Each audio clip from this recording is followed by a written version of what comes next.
Okay, let's start the class. So today's session is regarding the intangible assets.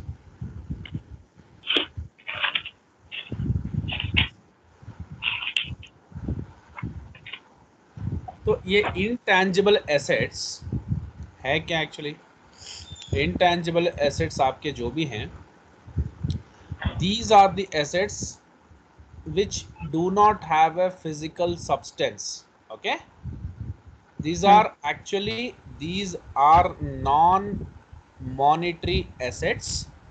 Non-monetary assets, अब इसमें हम identifiable भी होते हैं, अनआइडेंटिफाइबल भी होते हैं, उसमें बाद में जाएंगे.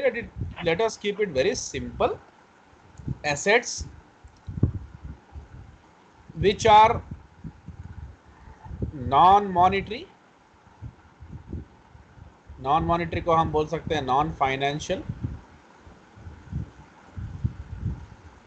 And which do not have a physical substance. ठीक है ना? मतलब ये पेपर के फॉर्म में होंगे या डॉक्यूमेंटेड होंगे, स्टिल हमें इकोनॉमिक बेनिफिट्स तो ये देंगे ही, क्योंकि ये एग्जिस्ट कर रहे हैं. ठीक है ना? मतलब इसीलिए तो इसको एसेट बोल रहे हैं ना, क्योंकि फ्यूचर प्रोबेबल इकोनॉमिक बेनिफिट्स मिल सकते हैं इनसे. तो एसेट का डेफिनेशन का क्राइटेरिया मीट करेंगे ये, फ्यूचर प्रोबेबल इकोनॉमिक बेनिफिट्स तो आप इससे एक्सपेक्ट करोगे ही, इसीलिए तो आप इसको एसेट बोल रहे हो. बट एसेट ऐसे हैं कि फिजिकल सब्सटेंस नहीं रखते हैं, डॉक्यूमेंटेड फॉर्म में होते हैं या पेपर वर्क में होते हैं. ठीक है ना? तो कुछ एग्जांपल्स हम अभी देख लेंगे उसके. एंड नॉन मॉनिटरी एसेट किसको बोलते हैं आप? नॉन मॉनिटरी एसेट वो होते हैं जो अभी के अभी कैश में कन्वर्ट नहीं होते, यानी जो नॉन लिक्विड होते हैं. जैसे टैंजिबल एसेट्स आपके जो होते हैं वो भी non monetary, non financial assets हैं.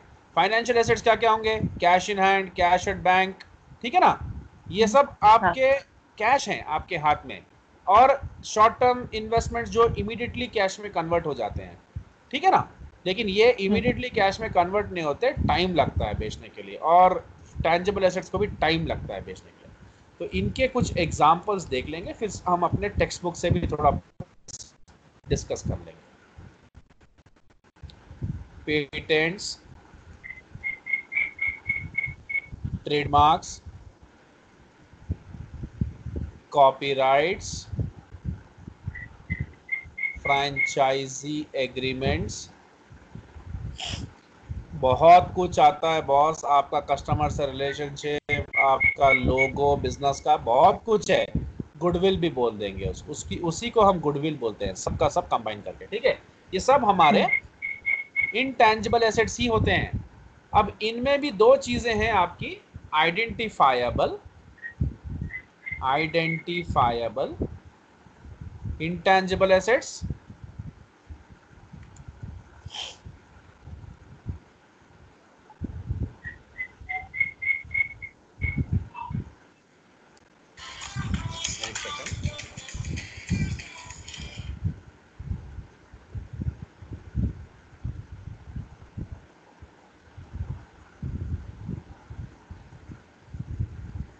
excuse me.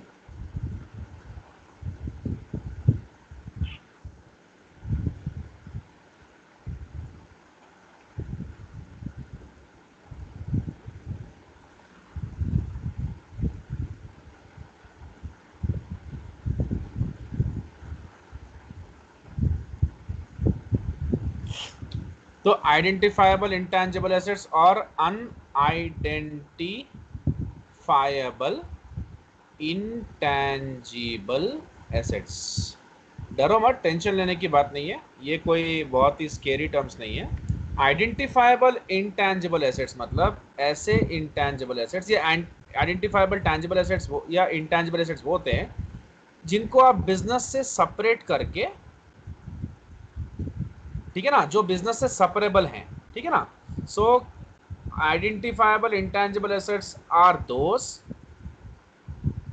एसेट्स, मैं लिख दे रहा हूं यहां पर, identifiable intangible assets are those assets that can be separated from other assets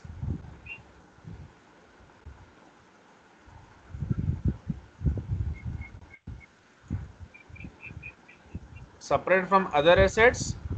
Just a second.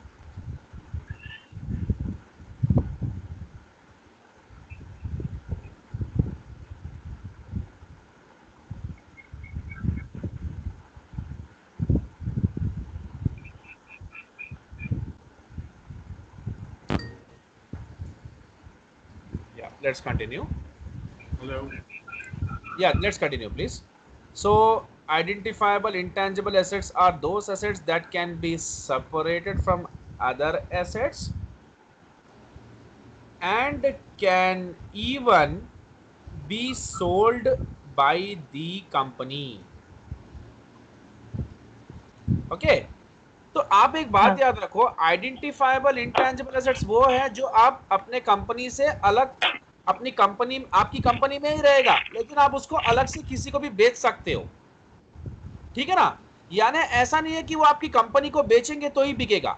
यानी जैसे आपकी कंपनी में कुछ पेटेंट है, ट्रेडमार्क है, कॉपीराइट से आप किसी को भी बेच दो, ट्रेड नेम से बेच दो, लेकिन सपोज मैं अगर आपको एक बात बोलूं, कुछ एसेट्स ऐसे होते हैं जो आपकी कंपनी से आप अलग नहीं कर सकते, वो आपकी कंपनी के साथ ही जुड़े हुए होते हैं। जैसे आपकी कंपनी का लोगो, क्या आप अपनी कंपनी का लोगो किसी को बेच सकते हो? नहीं। जब पूरी नहीं कंपनी, पूरी की पूरी कंपनी बेचोगे तभी साथ में लोगो भी बेच दोगे, अलग से लोगो नहीं बेच सकते। अगर मर्सिडीज बेंज कंपनी को अपना लोगो किसी को बेचना है तो उसको अपनी पूरी कंपनी ही एक साथ बेचनी पड़ेगी, वो अपनी लोगो को अलग से नहीं बेच सकते हैं। आपको ये बात मालूम है ना? ये हाँ तो कॉमन सेंस है, तो जनरल सी बात है। सो आइडेंटिफाइबल इंटेंजिबल एसेट्स वो होते हैं जो आप सेपरेट करके आराम से ओपन मार्केट में किसी को भी बेच सकते हो। उसके लिए आपको अपनी पूरी कंपनी बेचने की जरूरत नहीं है, या ऐसा नहीं कि वो आपकी कंपनी बेचेंगे तो ही वो किसी को बिकेगा।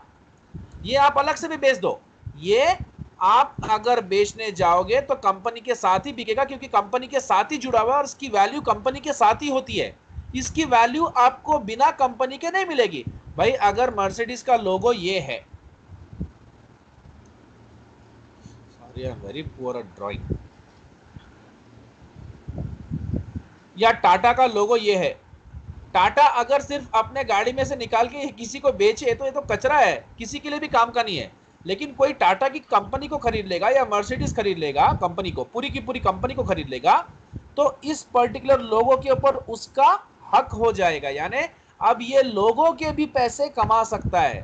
तो ये लोगो मर्सिडीज अपने से अलग करके नहीं बेच सकता। जिस दिन मर्सिडीज पूरी की पूरी बिकेगी तो उसका ये लोगो भी उसके साथ दिख जाएगा। आप समझ रहे हैं मेरी बात, मैं क्या बोलना चाह रहा हूं आपको? हाँ उसको हम बोलेंगे अनआइडेंटिफाइबल इंटेंजिबल एसेट्स, ठीक है। हाँ तो आप इसमें आप लगा सकते हो लोगो, ब्रांड नेम, किसी का भी ब्रांड नेम उसके साथ ही जुड़ा हुआ होता है, किसी के भी कस्टमर बेस उसी के होते हैं। जैसे अगर आप मारुति सुजुकी के कस्टमर हो तो मारुति सुजुकी के कस्टमर ही रहोगे, am I right? हाँ आप दूसरे के पास जा सकते हो, मैं मना नहीं करूंगा, लेकिन आप उसके लॉयल कस्टमर रहोगे, वो उसके साथ ही जुड़ा हुआ रहेगा। वो कंपनी बिकेगी तो वो किसी और के पास चले जाएगा और कस्टमर बेस भी दूसरे के पास शिफ्ट हो जाएगा। भाई जब नोकिया कंपनी एग्जिस्ट करती थी तो सारे के सारे लोग नोकिया के लॉयल कस्टमर हुआ करते थे। जब नोकिया बंद हुई तो ऐसा नहीं है कि लोग शिफ्ट नहीं हुए, सैमसंग को बहुत हुए, लेकिन मेरे जैसे लोग फिर भी नोकिया के साथ कंटिन्यू हुए जब तक माइक्रोसॉफ्ट चल रहा था। फिर उसके बाद डेफिनेटली कंपनी बंद हो गई एंड स्टिल लाइक उसके बाद नोकिया का ब्रांड वैल्यू भी चले गया, तो उसके साथ हमने भी उसको छोड़ दिया। बट नोकिया का ब्रांड वैल्यू आज तक नोकिया के साथ ही है, वो उससे सेपरेटेड नहीं है। अगर नोकिया 10 हैंड्स भी चेंज कर लेगा कंपनी, यानी नोकिया की कंपनी के एसेट्स पूरे बेच भी दोगे ना, तो भी नोकिया का ब्रांड आप उससे, उस कंपनी के एसेट से सेपरेट करके नहीं बेच सकते हो। जो खरीदेगा वो नोकिया के ब्रांड के वजह से ही उस पूरी कंपनी को खरीदेगा। Got my point? तो इसीलिए आप इसको सेपरेट करके नहीं बेच सकते हो। तो मैं इसके लिए पॉइंट लिख देता हूं आपके सामने, unidentifiable intangible assets. Just a second. So इसको हम लोग क्या बोलेंगे? अनआइडेंटिफाइबल इंटेंजिबल एसेट्स को are those that cannot be physically separated from the company.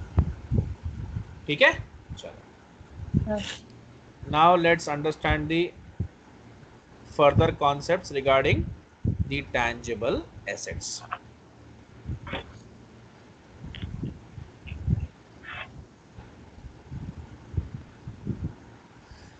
तो अब जैसे मैंने आपको जो फर्स्ट क्लास लिया था उसमें मैंने बताया था कि कोई भी पर्टिकुलर एसेट तीन चीजें उसमें आपको देखना होता है कोई भी अकाउंटिंग स्टैंडर्ड में। एक उसका रिकॉग्निशन क्राइटेरिया, दूसरा उसका मेजरमेंट बेसिस, तीसरा उसका डिस्क्लोजर रिक्वायरमेंट्स। अच्छा, और एक पीपीटी भी है मेरे पास, आपके वाइली का ही पीपीटी है, उसको भी हम थोड़ा सा देख लेंगे तो थोड़ा कुछ अच्छी नॉलेज भी गेन कर सकते हैं। तो यहाँ पर सिंपल एंड शॉर्ट वे में बताया हुआ है कि आपके इंटैंजिबल्स क्या है। इंटैंजिबल्स वो हैं जो फिजिकल सब्सटेंस नहीं रखते हैं और फाइनेंशियल इंस्ट्रूमेंट्स भी नहीं है। मैंने पहले बताया नॉन मॉनिटरी एसेट्स है जो monetarily on the spot exchange नहीं हो सकते, या आई मीन टू से ऑन द स्पॉट इमीडिएटली आपको कैश में कन्वर्ट नहीं हो सकते। और आपके इंटैंजिबल्स बहुत तरीकों से होते हैं। आपका मार्केटिंग स्किल्स, आप कितना मार्केट करके कितना अच्छा खासा कस्टमर को खींच के अपने तरफ अट्रैक्ट कर सकते हो और अपना सामान बेच सकते हो। आपके लॉयल कस्टमर्स, ठीक है ना, आपके नए कस्टमर्स जुड़े ना जुड़े, लॉयल कस्टमर्स हमेशा आपके साथ रहते हैं। आपका आर्ट, आपके आर्टिस्टिक स्किल्स, आपका जो भी कॉन्ट्रैक्ट किसी से बनाते हो वो भी दिखता नहीं है किसी को, तो वो इंटेंजिबल एसेट ही है ना, क्योंकि उस कॉन्ट्रैक्ट की वजह से ही आप, सपोज मैंने किसी कंपनी से एक कॉन्ट्रैक्ट साइन कर लिया कि आपका सामान मैं ही बेचूंगा, अब मैं इसका ऑथराइज डीलर हूँ, तो वो कंपनी मेरे अलावा किसको देने वाली नहीं है और मैं वो कॉन्ट्रैक्ट की वजह से दुनिया के इकोनॉमिक बेनिफिट्स फ्यूचर में कमाऊंगा। टेक्नोलॉजिकल, हाँ एक बात याद रखना, किसी को भी एसेट बोलने से पहले अगर वो कॉन्ट्रैक्ट से मुझे इकोनॉमिक बेनिफिट्स नहीं होगा तो वो मेरा खर्चा है, क्योंकि मैं वो कॉन्ट्रैक्ट बनाने के लिए मैंने पैसे खर्च किया है।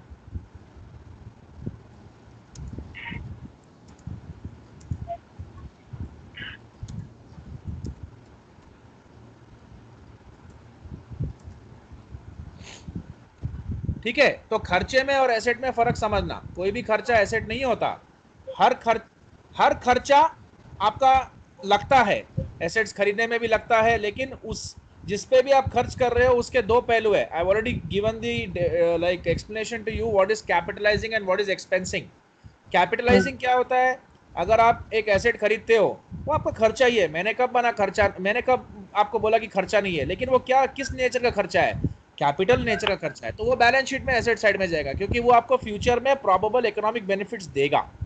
लेकिन अगर मेरा खर्चा किसी चीज पे लगता है और उससे मुझे कोई इकोनॉमिक बेनिफिट्स नहीं होते, तो डेफिनेटली वो मेरे एसेट के डेफिनेशन से मैच नहीं कर रहा और वो मेरा एक्सपेंस किया जाएगा।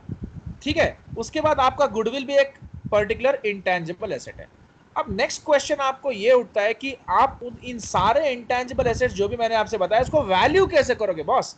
तो बहुत सीधी सी बात है, अगर आपका टेंजिबल एसेट आइडेंटिफाइबल है, यानी आप उसको किसी से भी परचेस कर सकते हो, ठीक है ना, अलग से भी परचेस कर सकते हो। अलग से परचेस कर सकते हो मतलब मैं पेटेंट खरीद सकता हूं, मैं किसी का भी कॉपीराइट खरीद सकता हूं। शोले पिक्चर का कॉपीराइट राम गोपाल वर्मा ने लेके इतना बड़ा ब्लंडर बनाया, बट उसने कॉपीराइट्स लिया। बहुत लोग अलग अलग तरीके से कॉपीराइट्स लेते हैं, परचेस करते हैं, पे करते हैं उसका पैसा। तो उसका, जिसका भी पैसा आप पे करके खरीद रहे हो उसका तो कॉस्ट आपके सामने है ना बॉस। आप उसका पैसा जितना उसने आपको कोट किया आपने उसको दे दिया, तो क्या आपको कॉमन सेंस तो समझ में आई, आपको कॉमन सेंस तो है ही कि भाई मैंने इस पर्टिकुलर कॉपीराइट के लिए किसी को 2 लाख रुपए दिया है, तो मेरा उसका जो भी कॉस्ट पड़ा है वो 2 लाख रुपए पड़ा है, तो मैं उसको 2 लाख में अपने बुक्स में दिखा सकता हूं। एम आई राइट? तो इसीलिए अगर आप कोई गुडविल को परचेस कर ले, अगर आप, सॉरी गुडविल नहीं, अगर आप किसी भी इंटेंजिबल एसेट को किसी से खरीदते हो तो उसका कॉस्ट आपको वो जो कोट कर रहा है, वो जो भी मार्केट वाले आपको बोलेगा वही आपका परचेस कॉस्ट होगा, और वो कॉस्ट पे आप अपने बैलेंस शीट में दिखा सकते हो। तो इसीलिए वो बता रहा है आपको purchase on balance sheet at cost. अगर आप परचेस करते हो तो आप अपने बैलेंस शीट में उसको दिखा सकते हो, क्योंकि वो बैलेंस शीट में दिखाने का हकदार है, क्योंकि वो आपका इंटेंजिबल एसेट है, वो आपको फ्यूचर में प्रोबेबल इकोनॉमिक बेनिफिट्स देगा। इसलिए आप उसको बैलेंस शीट में कॉस्ट पे दिखा सकते हो, ठीक है ना। अच्छा, और एक चीज समझना है आपको, बहुत सी नई नई चीजें आपको जुड़ रही हैं और इसको भी आप समझ लो। अभी यहां पर एक दो नए टर्म्स यूज हुए हैं, ऐसे पीपीटीज में यही होता है, शॉर्टकट देता है, हमको ही समझना होता है। Definite life, tangible assets with definite life. Oh, sorry, intangible asset, I'm sorry. Intangible assets with indefinite life.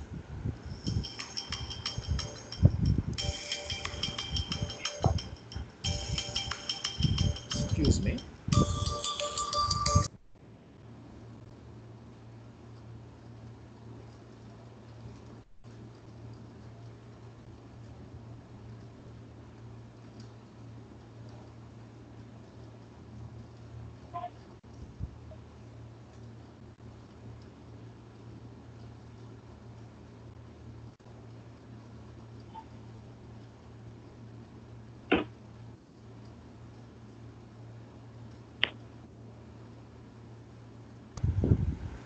So intangible assets with definite life and intangible assets with indefinite life. समझ में आता ही है, टर्म्स तो समझ में आ रहे हैं भाई। एक लाइफ लॉन्ग चलता रहेगा और एक का एक्सपायरी होगा। तो डेफिनेट लाइफ में हम बोल सकते हैं कि कुछ पेटेंट ले लो, पेटेंट ले सकते हो, या कोई भी एसेट्स, जैसे क्या क्या अभी हमने एग्जांपल देखा, इसको हम कैटेगरी में डालेंगे। आपका टेक्नोलॉजी, टेक्नोलॉजी कैसे भी आपका जो है वो थोड़े दिन के बाद तो पुराना हो ही जाएगा, ऑब्सोलेट हो ही जाएगा। टेक्नोलॉजी हो सकता है आप नई टेक्नोलॉजी लेके आ जाए, पुरानी वाली छोड़ ही दें, और ऐसा भी हो सकता है आप उसमें अपग्रेडेशन भी कर दें। भाई मैं नहीं बोल रहा कि ये नहीं होगा, ये दोनों भी कैटेगरी में आ सकता है, बट मैं इसको इसमें लिखता हूँ क्योंकि ये अगर टेक्नोलॉजी मेरी ओल्ड आउटडेटेड हो गई तो मैं सोचूंगा कि मैं पूरी तरह से इसको स्क्रैप करके नई टेक्नोलॉजी लेके आऊँ। इनडेफिनेट लाइफ में मैं अगर बोलूँ तो गुडविल सबसे बड़ा खिलाड़ी, और ये बहुत परेशान करने वाला सबब है इस पूरे चैप्टर में। ये एक हेडेक है, इसको अच्छे से सीखना आप लोग, ठीक है। और आपका फ्रेंचाइजी एग्रीमेंट्स, ये भी मैं एक एग्जांपल फ्रेम करके बताऊंगा। फ्रेंचाइजी एग्रीमेंट्स इसलिए क्योंकि मैंने एक 10 साल का फ्रेंचाइजी अगर किससे लिया, ले लिया, उसके बाद फिर एक 10 साल के लिए रिन्यू कर लिया उससे एग्रीमेंट। अब आज बहुत सारी कंपनीज है, स्विस वॉचेस को ले लो, स्विस वॉचेस आज 100 साल से कंपनीज चल रही हैं। तो स्विस वॉचेस का फ्रेंचाइजी अगर मेरे दादा ने 50 ईयर्स पहले लिया होगा और 10 ईयर्स रिन्यू किया, फिर मेरे दादा के बाद मेरे फादर को मिला, वो 20 साल चलाए, फिर ये 20 साल चलाए, अब ये मेरे को 20 साल के लिए दे रहे हैं। ऐसे करते करते हमारी लेगेसी बढ़ रही है, बट फ्रेंचाइजी एग्रीमेंट हमारा रिन्यू हम करते जा रहे हैं, तो ये भी इंडेफिनेट लाइफ के जैसा ही हो गया, ठीक है ना। जिस दिन खत्म करेंगे उस दिन लाइफ डेफिनेट हो जाएगा, बट ठीक है, मैं एक एग्जांपल फ्रेम करके आपको समझाने की कोशिश कर रहा हूँ। You try to understand what I mean to say, okay. तो ये होगा जिसका अब एंड नहीं हो सकता, जो चलता रहेगा। तो ये intangible assets with definite and indefinite life होता है। अब इसके पर्सपेक्टिव से what they are saying, try to understand. अब ये बोल रहा है कि बैलेंस शीट में अगर इनडेफिनेट लाइफ का है, ठीक है ना, यानी उसका लाइफ आप नहीं डिराइव कर सकते, तो आप उसको दिखाओगे कॉस्ट पे ही। मैं नहीं बोलूंगा नहीं दिखाओगे, कॉस्ट पे दिखाओगे। सॉरी, इनडेफिनेट लाइफ, इसको आप दिखाओगे कॉस्ट पे बॉस। प्लीज ध्यान देना, कॉस्ट पे दिखाओगे बॉस। वाइली के मेटेरियल में क्लियरली दिखा रहा है वो, लेकिन इसका आपको इंपेयरमेंट रिव्यू करते रहना पड़ेगा। इंपेयरमेंट रिव्यू मतलब जो चीज का लाइफ, जिस चीज का एक्सपायरी डेट नहीं होता, जिस भी चीज का एक्सपायरी डेट नहीं होता, वो डिप्रिशिएट या अमोर्टाइज नहीं हो सकता। अब एक नया टर्म आपको सुनने में मिला है, अमोर्टाइजेशन। देखो, टैंजेबल एसेट्स, इनटैंजिबल एसेट्स, भाई नाम भी तो डिफरेंट है। यहां पर टी के पहले हम सफिक्स, हम जो भी प्रीफिक्स लगा दिया आयन, तो ये टैन से इन टैन हो गया। तो इसके लिए हमारे लिए इसको, इसकी वैल्यू जैसे जैसे हमारी हम यूज करते जाएंगे गिरती जाएगी, तो हम उसको बोलेंगे डिप्रिसिएशन। एक ही टैंजिबल एसेट होता है लैंड, वो होता है सिर्फ अप्रिसिएशन, तो उसको छोड़ दो, एक एक्सेप्शन केस है। और इसी का दूसरा सिनोनिमिकल टर्म यहां यूज होगा amortisation. How depreciation is to tangible assets, similarly amortisation is to intangible assets. तो आप अपने जितने भी इंटैंजिबल एसेट्स होंगे उसको अमोर्टाइज करेंगे। Got it now? तो आपके डेफिनेट लाइफ वाले जो भी इंटैंजिबल एसेट्स हैं वो आप कॉस्ट पे दिखाओगे तो सही, लेस उसका जो भी अमोर्टाइजेशन होता है उसको एक्यूमुलेटेड अमोर्टाइजेशन उससे माइनस करते जाओगे, जैसे आप टैंजिबल एसेट्स के केस में एक्यूमुलेटेड डिप्रिसिएशन निकालते जाते हो और उसकी वैल्यू को एडजस्ट करते जाते हो साल दर साल जैसे जैसे वक्त बीतता है। फॉर एग्जांपल, अगर मेरे पास एक मशीनरी 1 लाख की है, तो 1 लाख की मशीनरी अगर मैं स्ट्रेट लाइन मेथड से डिप्रिसिएशन करता हूं तो उसकी 3 साल के बाद डेफिनेटली उसकी वैल्यू मेरी 70 हो जाएगी, क्योंकि मुझे हर साल उसको एडजस्ट करके बताना पड़ेगा, क्योंकि इसकी वैल्यू कम होनी ही है। अब वो मेरे क्या मेथड यूज करना है आपको already, I have already taught you property plant and equipment and I have explained you the depreciation methods. Amortisation भी कुछ वैसा ही है।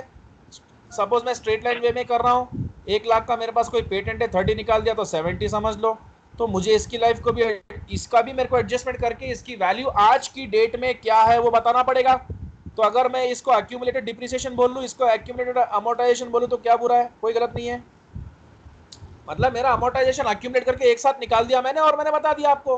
तो इसीलिए मैं आपको ये बोलना चाहता हूं, अगर किसी भी एसेट टैंजिबल, किसी भी सॉरी इनटैंजिबल एसेट, किसी भी इनटैंजिबल एसेट की अगर, एक्सक्यूज मी,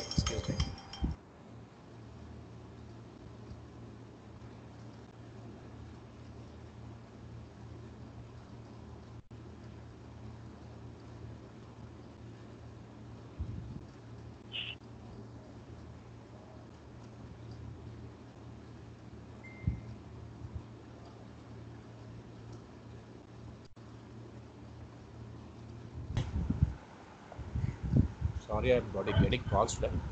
सो इनटैंजिबल एसेट जिसका डेफिनेट लाइफ होगा उसको आप किस तरीके से लाइक रिकॉर्ड करोगे? उसका जो भी ओरिजिनल कॉस्ट होगा लेस उसका जो कुछ भी अमोर्टाइजेशन होता रहता है वो निकालते हुए हर साल आप उसकी वैल्यू को बैलेंस शीट में दिखा दोगे। लेकिन आप फर्ज करो, अगर आप सोचो इसकी लाइफ डेफिनेट नहीं है और इनडेफिनेट है, तो आप इनडेफिनेट लाइफ वाले एसेट्स को अमोर्टाइज नहीं कर सकते बॉस। जैसे लैंड आपका कभी डिप्रिशिएट नहीं हो सकता क्योंकि इसकी कोई एक्सपायरी डेट नहीं है, वैसे ही इनडेफिनेट लाइफ वाले इनटैंजिबल एसेट्स को भी आप अमोर्टाइज नहीं कर सकते हो, तो उनको भी आपको बताना पड़ेगा बैलेंस शीट पे, but you have to show them at cost and उसका आप हमेशा इंपेयरमेंट रिव्यू करते रहोगे। इंपेयरमेंट रिव्यू क्या है मैंने आपको पहले ही बता दिया था कि आपका एसेट को, आपके एसेट में क्या ऐसी कुछ खराबियां आ रही हैं। यानी हम अभी, आपको भी एक डाउट आएगा, सर आप एक इंटैंजिबल एसेट की बात कर रहे हो और उसको तो हम छू नहीं सकते, उसका कोई फिजिकल सब्सटेंस है ही नहीं, तो उसका इंपेयरमेंट आप कैसे निकालोगे? क्योंकि इंपेयरमेंट का तो हमारा जो डिक्शनरी का मीनिंग है, डिक्शनरी का मीनिंग ये बोलता है कोई भी चीज अगर आप कोई भी चीज में कोई कुछ डैमेज हो जाता है। जैसे मैंने आपको कितना अच्छा एग्जांपल दिया था मोबाइल फोन का। मैं एक मोबाइल फोन सैमसंग का मेंटेन करता हूं और वो मेरा गिर जाता है मेरे हाथ से छूट के, उसके स्क्रीन पे क्रैक आ जाता है, तो डेफिनेटली ये मेरा एक इंपेयर्ड एसेट हो गया। इंपेयर्ड एसेट क्यों हो गया भाई? डैमेज हो गया। तो सर मेरा जो इंटैंजिबल एसेट है जिसकी कोई डेफिनेट लाइफ नहीं है, इनडेफिनेट लाइफ है, और जो डॉक्यूमेंटेड है, जो पेपर में है वगैरह वगैरह, वो किस तरीके से इंपेयर होगा? डेफिनेटली ये तो बड़ा अच्छा क्वेश्चन है, ये आपको पूछना भी चाहिए बॉस, पूछिए। ये इंपेयर होगा अपनी, इसकी क्वालिटी के हिसाब से, इसकी क्वालिटी के हिसाब से इसको देखा जाएगा कि ये इंपेयर हुआ कि नहीं हुआ है। यानी इसके वहां पर हम क्वालिटी नहीं देख सकते, वहां ठीक है, वहां क्वालिटी भी देखेंगे क्योंकि इसकी क्वालिटी तो गिर गई है। हमारा जो स्क्रीन पहले जो अच्छा खासा था, हमको बहुत अच्छा एक्सपीरियंस देता था, वो एक्सपीरियंस नहीं मिलेगा।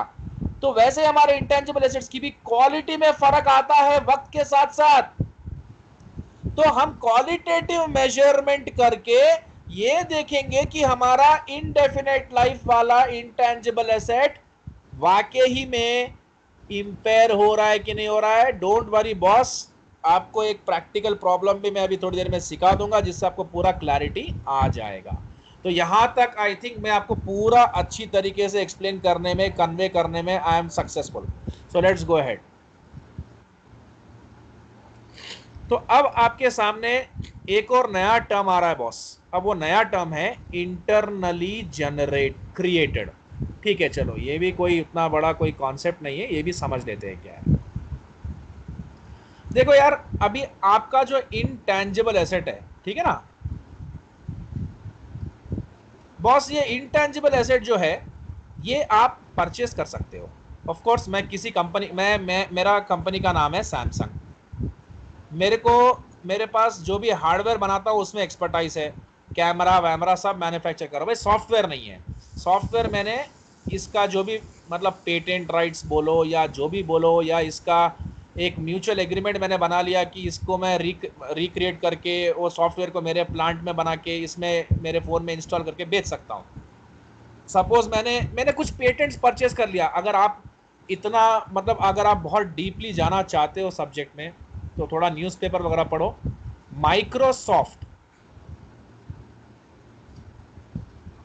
माइक्रोसॉफ्ट ने जब नोकिया को खरीदा था, ठीक है ना, तो बहुत सारा इसका मतलब ये कंपनी को इसने खरीद लिया तो इसके बहुत सारी टेक्नोलॉजी उसके पास चली गई। या अब माइक्रोसॉफ्ट से कोई भी नोकिया को खरीदना चाहेगा तो जो भी इसके पेटेंट्स हो गए वो भी ये उसको सेल कर देगा। ठीक है, तो पेटेंट्स सेल होते हैं, पेटेंट सेल होते हैं और इंटैंजिबल एसेट्स को परचेस तो कर सकते हैं, लेकिन कुछ इंटैंजिबल एसेट्स को हम इंटरनली भी क्रिएट कर सकते हैं, इंटरनली भी जनरेट कर सकते हैं।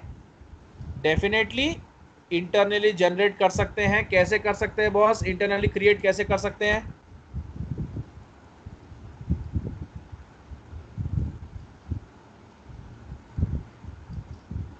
किसी से नहीं खरीदेंगे, हम अपना खुद ही बना लेंगे। या तो हम कुछ हमारी कंपनी में इन्वेंशन कर सकते हैं, नई टेक्नोलॉजी डेवलप कर सकते हैं। हमारा खुद का लोगो भी हमारा इंटरनली जनरेटेड होता है बॉस। अगर मैंने एक टीम को, अगर मैं किसी को बोलता हूँ लोगो बना के दो, वो लोगो डिजाइन करके मुझे देगा, उसको मैं कुछ भी पैसे दूंगा तो वो परचेज हो जाएगा। ठीक है ना, वो एक्सपेंस वगैरह की कैटेगरी में आ जाएगा। अगर एक्सपेंस भी मैं कब दिखाऊंगा उसको कि ये जो लोगो मैं ले रहा हूं इससे मुझे अगर कुछ इकोनॉमिक बेनिफिट्स नहीं होता है तो ये मेरा एक खर्चा ही होगा। जैसे मेरा गुरु एकेडमी है, गुरु एकेडमी का मेरा खुद का भी एक लोगो है, ठीक है ना, मेरा गुरु एकेडमी का लोगो है। और ये लोगो अभी तो मेरे लिए एक एक्सपेंस के जैसा ही है, क्योंकि मैंने इसको बनवाने के लिए किसी भी एक टेक्नीशियन को खर्च, मतलब जो भी मल्टीमीडिया वाला जो काम करता है उसको मैंने कुछ लाइक 5,000 रुपये कुछ पे किया फॉर एग्जांपल। तो ये मैं अपने एक्सपेंस के तौर पे दिखा सकता हूँ। लेकिन अगर मैं ये अज्यूम करता हूँ कि ये मेरा एक ब्रांड वैल्यू हो जाएगा, और आप देखो एप्पल का ब्रांड वैल्यू, एप्पल का लोगो, मर्सिडीज़ का ब्रांड वैल्यू, मर्सिडीज़ का लोगो, ब्रांड में बहुत सी चीज़ें आ जाती है, लोगो भी आ जाता है, उसका गुडविल, गुडविल क्या होता है भाई, उसका गुडविल बोलो, लोगो बोलो, ब्रांड वैल्यू बोलो, उसका जो कुछ भी बोलो, कस्टमर बेस बोलो, मार्केटिंग बोलो, ये सब मिला के बहुत सारा पैसा जनरेट करके देते हैं उसको। लोग मर्सिडीज को उसके नाम से खरीद लेते हैं बॉस, किसी के बोलने की जरूरत नहीं है। जो उसका शौकीन है वो उसको ऐसे ही खरीद लेगा। जो एप्पल का आईफोन खरीदता है उसको आप 10 बार समझाओ, भैया तुम 1 लाख रुपए क्यों डाल रहे हो एप्पल में, 1 लाख का सोना खरीद के अपन पहन सकते हैं ना, क्या जरूरत पड़ी है आपको 1 लाख रुपए का एप्पल आईफोन खरीदने के लिए। भाई वो बोलेगा तू अपना काम कर, मैं इसका शौकीन हूँ, मैं अपने शौक को पूरे करने के लिए कुछ भी खरीदूंगा। सो वो एप्पल को उसके लॉयल्टी के वजह से, उसकी ब्रांड वैल्यू की वजह से खरीद रहा है। किसी को होता है ना भाई ब्रांड दिखाना, ब्रांड। तो इसीलिए आप कभी भी एक बात याद रखो, एसेट को एसेट बताने के लिए उसकी डेफिनेशन से भी वो मैच करना चाहिए। तो इंटरनली जनरेटेड मैंने आपको अभी समझा दिया, इन्वेंशन, टेक्नोलॉजी, R&D, आप रिसर्च एंड डेवलपमेंट में भी उसके ऊपर खर्च कर सकते हो। तो internally generated goodwill, internally generated intangible assets वो होंगे जो आप किसी से परचेज नहीं करोगे, आप अपने इन हाउस फैसिलिटी में ही उसको क्रिएट करोगे, बनाओगे, और वो आपका इंटरनली जनरेटेड होगा, जैसे कोई कोई कंपनीज ऐप डेवलपमेंट करके ऐप बनाती है, खुद का ऐप, या सॉफ्टवेयर डेवलपमेंट समझ सकते हो, सॉफ्टवेयर डेवलपमेंट, यानी अगर इन्फोसिस या टीसीएस कोई काम कर रही है, उसके लिए वो कोई सॉफ्टवेयर बना ली है, तो वो सॉफ्टवेयर भी समझ सकते हो। अगर गूगल को अपना फ़ोन, खुद का फ़ोन भी बेचना है, तो वो खुद के लिए अपना सॉफ्टवेयर एंड्रॉयड यूज़ कर सकती है, वो किसी से भी खरीदने की ज़रूरत नहीं है। एंड्रॉयड गूगल का खुद का सॉफ्टवेयर है, खुद का बनाया हुआ है। माइक्रोसॉफ्ट का खुद का सॉफ्टवेयर है, विंडोज़, उसका खुद का बनाया हुआ है, ये उसका खुद का इंटरनली क्रिएटेड या जनरेटेड इंटैंजिबल एसेट है, ठीक है, जिसको वो किसी को भी चाहिए तो बेच सकते हैं ना। चलो अब हम अपने थोड़े कुछ पॉइंट्स पे आते हैं यहाँ पर।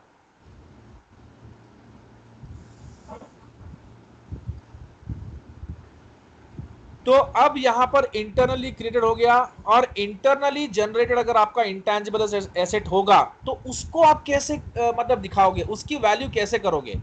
डेफिनेटली उसके पीछे आपका जो भी रिसर्च एंड डेवलपमेंट कॉस्ट जो लगा है, ठीक है, उसका आप खर्चा बताओगे। अभी मैं आपको बताता हूं कुछ चीजें, ध्यान से समझना प्लीज। देखो, थोड़ा कॉन्ट्रास्ट भी करना है हमें सब्जेक्ट में। इंटरनली जनरेटेड एसेट, ये इंटरनली जनरेटेड एसेट आप रिसर्च एंड डेवलपमेंट कॉस्ट जो भी इसका लग रहा है उसको आप एक्सपेंस करोगे। इस इंटरनली जनरेटेड गुडविल के पीछे, इंटरनली जनरेटेड एसेट के पीछे, इंटरनली जनरेटेड एसेट के पीछे आपका जो भी रिसर्च एंड डेवलपमेंट कॉस्ट लग रहा है उसको आप एक्सपेंस करोगे। ये हमारा यूएस गैप के हिसाब से रूल है। और आईएफआरएस बोलता है कि आप रिसर्च को तो एक्सपेंस करोगे, क्योंकि कोई भी रिसर्च आप कर लो, आप कोई चीज बनाओ या ना बनाओ, रिसर्च तो हर कंपनी करती रहती है, तो ये तो लगना ही खर्चा है, लगने का खर्चा ही है। Development, development is a, development को आप कैपिटलाइज करो। वो बोलते हैं डेवलपमेंट एक एसेट है, क्योंकि डेवलप हम इसीलिए कर रहे हैं क्योंकि हम श्योर हैं कि अब हमें इस, हम डेवलपमेंट कब करते हैं, डेवलपमेंट हम इसीलिए इस पे इतना खर्चा तभी लगाते हैं क्योंकि हम ये समझते हैं कि फ्यूचर में हम इसको बना लेंगे और प्रोटोटाइप को अगर किसी एक्सपो में बताएंगे तो उससे हमें कुछ अच्छे ऑर्डर्स मिलने की उम्मीद रहेगी और उससे हमें फ्यूचर प्रोबेबल इकोनॉमिक बेनिफिट्स हो सकता है। ये उनका मानना है बॉस। यूएस गैप क्या बोलता है कि रिसर्च एंड डेवलपमेंट पूरा का पूरा खर्चा ही होता है, इसमें कोई डेवलपमेंट को कैपिटलाइज करने की आपको कोई जरूरत नहीं है। प्लीज डोंट गेट कंफ्यूज, मैं अब आपका फोकस यही होना चाहिए। Development is also a expense and research is also an expense, ये दोनों एक साथ पैरेलली चलता है। और आप अगर अपने किसी प्रोटोटाइप को डेवलप भी कर लेते हो तो बॉस क्या गारंटी है कि आपको आपका डेवलप किया हुआ जो भी मॉडल है, प्रोटोटाइप है, ऐसे कितने लोग हैं जो कितने डेवलप की हुई चीज़ों को लेके जाते हैं एक्सपो।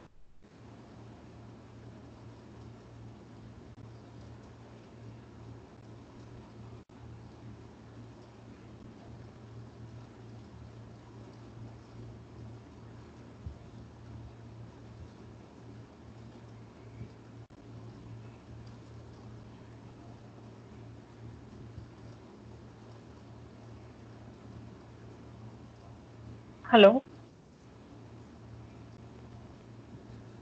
हेलो।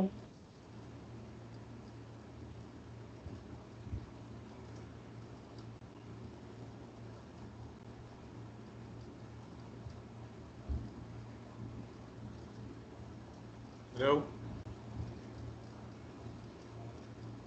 हेलो,